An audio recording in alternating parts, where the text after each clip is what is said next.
Placer. Again. Again.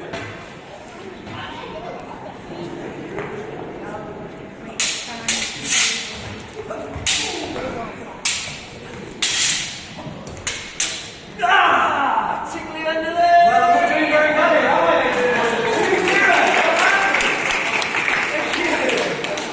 Welcome everybody to the tournament gallery. My name is Andrew and this is my colleague Danny. What we've just shown you is a typical combat from the mid to late 15th century using this weapon. Now, this is known as a two-handed sword, and it's called that because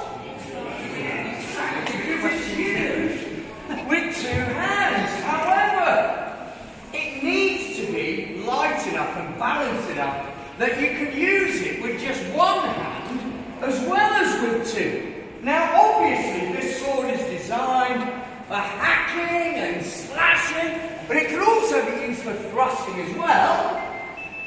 But it becomes quite apparent that you have already worked this out. However, it can be used very differently. Now, those more observant of you may have noticed in the combat earlier, time and time again, Danny and I were placing our hand on the blade itself. Remarkably silly thing to do, so don't do it. And I know what you're thinking, why haven't you cut your hand?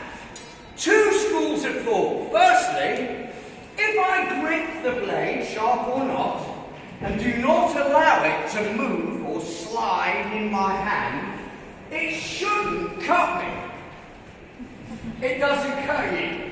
For example, if you're eating a steak in a restaurant, you take a sharp steak knife and you press into that meat, it doesn't cut it at all. It's not until you start a forwards and backwards, a cutting motion, that it cuts through the meat itself. And the palm is exactly the same. The other school of thought is that these, or the originals at least, were not sharp all the way down the entire length of the blade. Because if I was cruel enough to stab Danny that far, he's dead.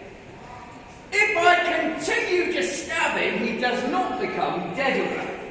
So there's little point in the entire thing being sharp. Mainly, aggressively, just the top third is used. Therefore, if that section's sharp, the rest can remain blunt to allow you to place your hand upon it. So if I can put my hand on the blade, I can do lots of exciting things. For example,